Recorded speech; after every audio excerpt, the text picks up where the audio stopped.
পৌলমীর office colleague হলেও সোহিনী তার খুব ভালো বন্ধু। যদিও পৌলমী সোহিনীর থেকে বয়সে 7 বছরের বড়। পৌলমী ব্যাচেলার হলেও তার বাড়িতে পাত্র দেখা চলছে।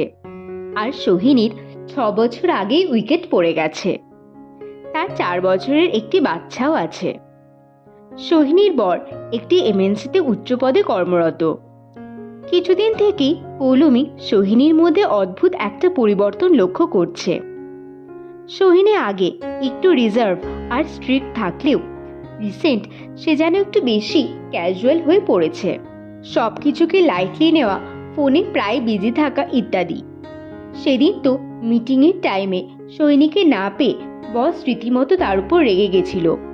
কিন্তু ফিরে এসে সব কিছু শোনার পরও তাকে একটু অনুতপ্ত দেখায়নি।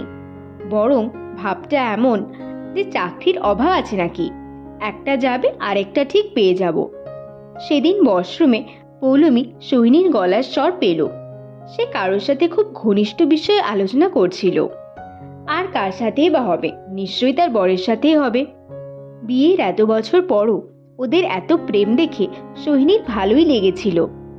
পৌলমীর যদিও তাদের পার্সোনাল কথা শোনার কোনো ইচ্ছাই ছিল না, কিন্তু ওয়াশরুমে সে যেটুকু সময় ছিল তখন সোহিনীর কথাগুলো পৌলমীর কানে পৌঁছালে সে কানটা ঢেকে রাখতে পারেনি।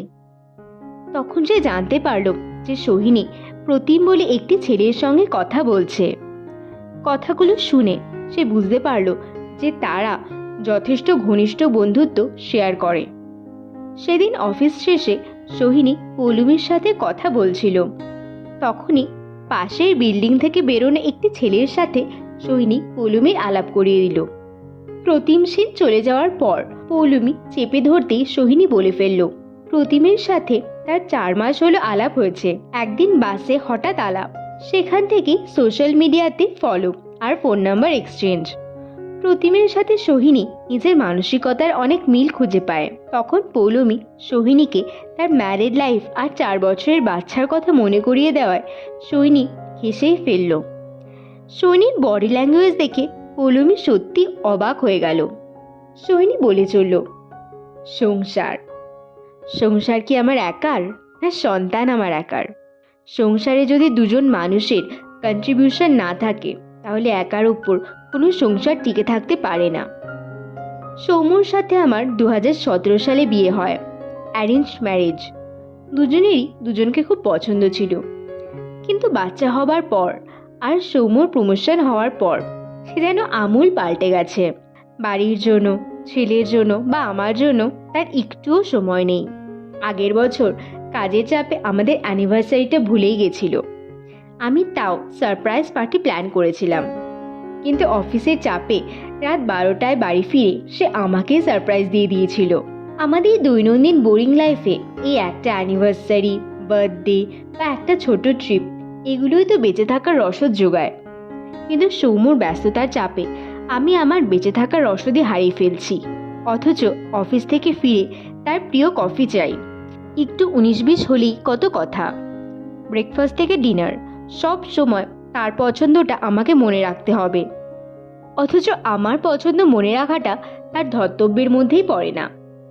আর আমার 4 বছরের ছেলে সাহিল তো তার বাবাকে পাই না। আর এখন তো ওর এক্সপেকটেশনও অনেক কমে গেছে। তাহলে এটাকে কোন দিক থেকে সংসার বলবো?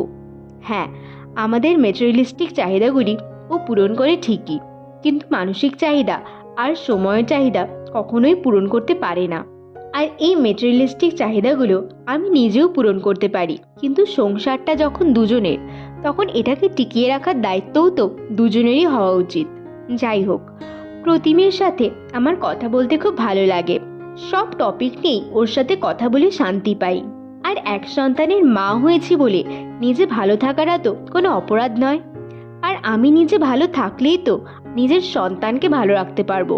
আর আমার অলওয়েজ বিজি হাজবেন্ডের যদি কখনো আমার জন্য টাইম হয়, আমি ওকে প্রতিমের কথা ঠিকই জানিয়ে দেব। আমি তো ভুল কিছু করিনি যে লুকিয়ে রাখতে হবে।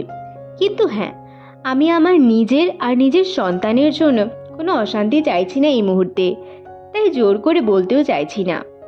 সোহিনীর কথাগুলি শোনার পর পৌলমী সত্যি বাকরুদ্ধ হয়ে গেল। সত্যি তো, সোহিনীর একটা কথাও ভুল নয়। তার নিজের ভালো থাকার সম্পূর্ণ অধিকার আছে, কিন্তু সে যে এক্সট্রা ম্যারিটাল অ্যাফেয়ারকে অত্যন্ত ভুল ভেবে এসেছে এতদিন। কিন্তু সোহিনীর পরিস্থিতি জেনে তো তাকে ভুল বলতে পারছে না। আর তারও তো বিয়ের কথা চলছে। বিয়ের কিছু বছর পর যদি পৌলমীরও সোহিনীর মতো অবস্থা হয়, তখন সে কি করবে? এর উত্তর সত্যি পৌলমী খুঁজে পায় না।